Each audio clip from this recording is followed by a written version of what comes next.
now we want to go back to the Republican perspective on what's happened today. And we welcome now Congressman French Hill. He's a Republican of Arkansas. He also served in the administration of George Herbert Walker Bush. So, Congressman, thank you so much for being with us.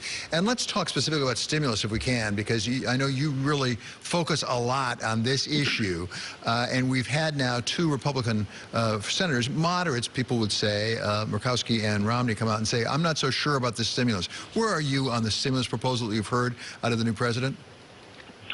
Well, David, thanks very much for having me. Happy inaugural day. I think President Biden's approach of nearly $2 trillion requires some careful work by the Senate and the House. I think it's probably too much too soon right now. As you recall, and so soon I think Americans forget, we just approved a $900 billion stimulus package at the end of December, and that money, which benefits schools, hospitals, broadband, the Paycheck Protection Program, additional payments for families, rental assistance, all that is just being rolled out here in the month of January. So my personal view is, as the vaccine rolls out across our country between now and the end of March and April, let's review then and see what is appropriate and targeted to continue to benefit reopening the economy. Well, targeted is the word we hear perhaps most often in this regard, but does that mean if it truly were targeted, the Republicans would be in favor, at least enough Republicans to pass it? I think it needs to be see what those details are, what the targets are, how it's directed. Let me give you an example, David. Senator Mark Warner, a former governor of Virginia, a Democrat in the Senate, just said today that his view was that the giant number that's been suggested for state and local governments is not targeted, that in fact Virginia thought they would have a $1.2 billion deficit this year, and they've actually had a surplus. So I don't believe state and local finance is as bad around the country as it's portrayed by Democrats in Washington, and that's an example of better targeting, as well as you've heard Democrats even say that the additional stimulus payment and the unemployment compensation perhaps has not been targeted sufficiently, again, in light of the vaccine unveiling and rolling out across the country. Yeah, Representative Hill, I just wanted to follow up on that and ask you, is in terms of what you're seeing out of the Biden stimulus bill, what are your major concerns? Is it debt and deficit? Is the Republican Party, is your caucus feeling that you have to be terribly concerned about the deficit in the midst of the pandemic?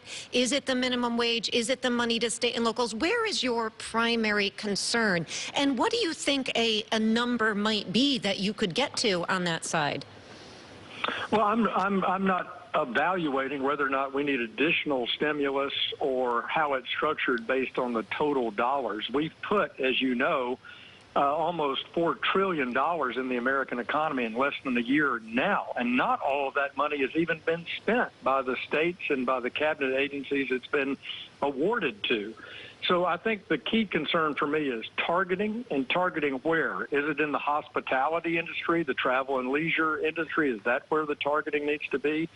Is it in some of these hard-hit particular industries? We just did that in December with some of the additional changes we made to the Paycheck Protection Program for movie venues, live entertainment venues, second PPP loans, better terms for people in the restaurant business.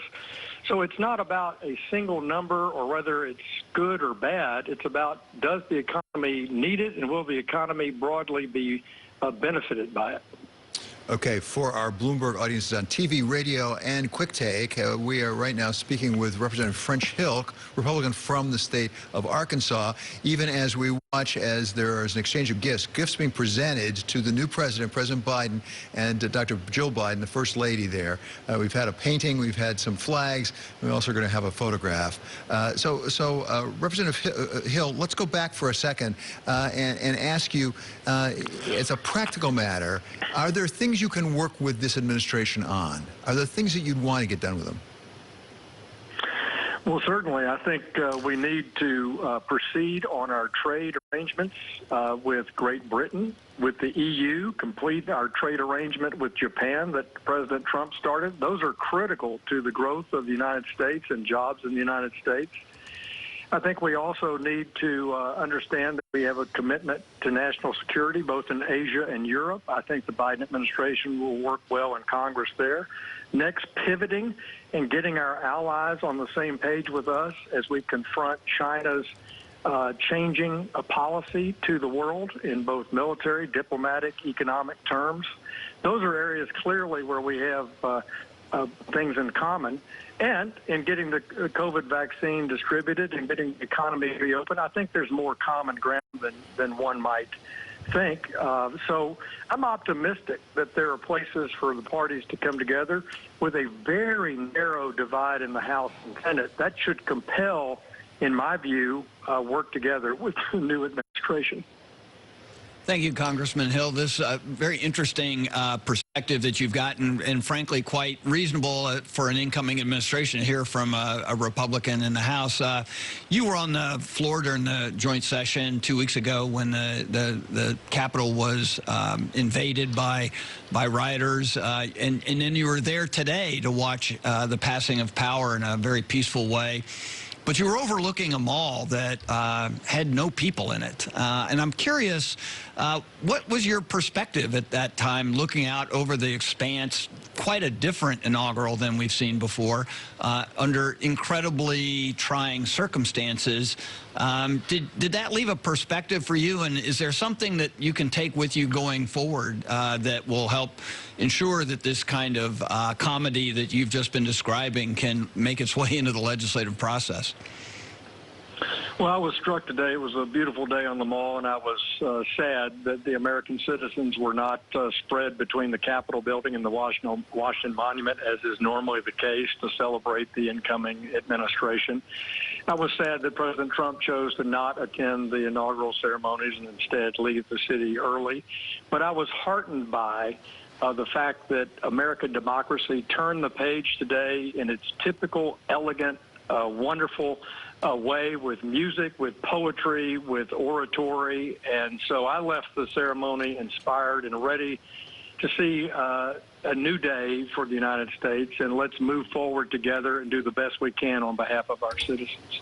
Congressman, thank you so very much. Always good to have you with us. That's Congressman French Hill, Republican of Arkansas.